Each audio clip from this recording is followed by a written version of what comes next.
දැන් අපි නෙල්ලි අච්චාරු කාලා බලමු රසයිද කියලා. මේ ඇන්ටි තමයි මේවා හදන්න. ඉතින් කාලා බලමු රස තියෙයිද කියලා.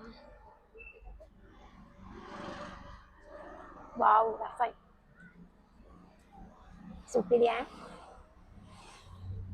वाला ताऊ अनिवार्य चार वकांड मत करने पा कसम रसाई ඉතින් මේ අච්චාරු අපි ගන්නෙ මේ අයියාගෙන් තමයි. ඇත්තටම රසයි මේ ගොඩක්ම රසයි. ඔයාලා මෙතනට ආවොත් මේ බෝට්ටු සවාරිය යන්න ආවොත් අනිවාර්යෙන් මෙතන මේ අච්චාරු ගන්න අමතක කරන්න එපා මේ අයියාගෙන්. ඉතින් ඇත්තටම ගොඩක්ම රසයි. මේ රසයි ගැන කියන්න බෑ. අපි වෙන තැන් වලින් කනට වඩා ගොඩක්ම හොඳට පැණි දාලා මම ගත්තේ නෙල්ලි අච්චාරු එකක්. හරිම රසයි. ඒකට යාළගේ අච්චාරු අර ගොඩක් තියෙනවා. ලොකු ගාණක් නෑ. මේ නෙල්ලි අච්චාරු එක රුපියල් 300ක් කියන්නේ ලොකු ගාණක් නෙමෙයි පුංචි ගාණක්. ඉතින් ඔයාලට හැමෝටම කියන්නේ යාළුවනේ මෙතනට આવොත් මේ අච්චාරු එකක් කන්න අර බලන්න ගොඩක් සෙනග ඉන්නවා. ඉතින් මේ අච්චාරු එක අනිවාර්යෙන් ගන්න. එතකොට අන්නාසි අච්චාරු, වෙරළු අච්චාරු. එතකොට මේ හැමදේම මික්ස් කරලාත් ඒගොල්ලෝ දෙනවා. මික්ස් එකක් නා රුපියල් 200ක් විතර වගේ වෙන්නේ. එතකොට මේ ගොඩක් පුරවල දෙනවා කප් එක පුරවල. එතකොට මේ වෙන තැන් වල දෙනකොට මෙහෙම නෑ. කප් එකෙන් භාගයයි. මේකේ මේ බලන්න කප් එක සම්පූර්ණ පුරවලා මෙයාලා දෙනවා. ලෝභ නැතුව දෙනවා. මේ රුපියල් 300ට වැඩි හම්බ වෙනවා. ඉතින් ඔයාලට කියන්නේ මේ අයියාගෙන් අනිවාර්යයෙන්ම ඔයාලා ආවොත් මේ අයියා මෙතන ඉන්නවා මේ ගන්න කියලා. ඉතින් අපි හැමෝම මේගොල්ලන්ට උදව්වක් කරන්න ඕනි. අපි ආවොත් මේ වගේ. ඉතින් ඇත්තටම හොඳයි. thank you අයියා. ඇත්තටම රසයි. thank you ඔයාලට දිගටම කරගෙන යන්න. ශක්තිය ධෛර්ය ලැබෙන්න කියලා කියන්නේ අපි හැමෝටම කියන්නේ මේ වගේ අයගෙන් මේ මෙහෙම අරන් ගන්න. එතකොට යාළට අපි කරනවා අපිත් ඒක කෑම කාලා සතුටු වෙනවා. ඉතින් ඇත්තටම රසයි. හරි අයියේ thank you. හරි thank you අයියා. නෙතුලි box. මේ අයියාගෙන් අච්චාරුවත් කකන්.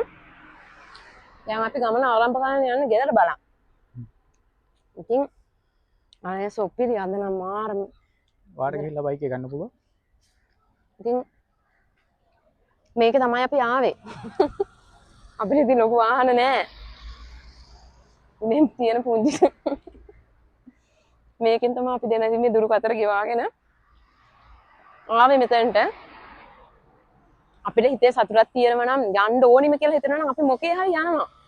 මොකද මේ මම ඔයාලටත් කියන්නේ ඔයාලට යන්න ඕන ගමනක් තියෙනවා නම් ෆුඩ් බයිසිකලේ හරි කමන්නේ. ෆුඩ් බයිසිකලේ හරි කමන්නේ යන්න. ඉතින් මේ වගේ ලස්සන තැන් වලට එන්න පුළුවන්. ඉතින් අපි දන්න තැන් වලට මේ වගේ යනවා. ඉතින් ඔයාලටත් පුළුවන් නම් එන්න කියලා කියන්නේ. ඉතින් මගතොට ටික යාළුවෙක් හම්බුණත් කතා කරන්න අමතක කරන්නේ නැහැ. හැමෝම එක්ක කතා කරන හැමෝම එක්ක hina වෙනවා. ඉතින් හැමෝටම කියන්නේ අපි වගේ ඔයාලත් මේ විදිහට ඉදිරියට යන් කියලා කියන්නේ. අපිත් එක්ක ජොයින් වෙන්න කියලා. ඔයාලා හැමෝටම කවදාවත් උදව් නොකර අරින්නේ නැහැ. ඔයාලා ඕන උදව්වක් ඉල්ලන්න පුළුවන් විදියක උපකාරයක් උදව්වක් අනිවාර්යෙන් කරනවා. ඔයාලා පුංචි කඩයක් දාලා තිබුණත් අපි එතනින් චූටි පුංචි දෙයක් හරි අරගෙන හැමෝටම උපකාරයක් වෙන්න හැමෝටම මේ විදියට උදව් කරනවා. නොකර ඉන්නේ නැහැ. දැන් ඉතින් අපි යන්නේ මේ නෙල්ලි අච්චාරු නම් රසයි. Wow.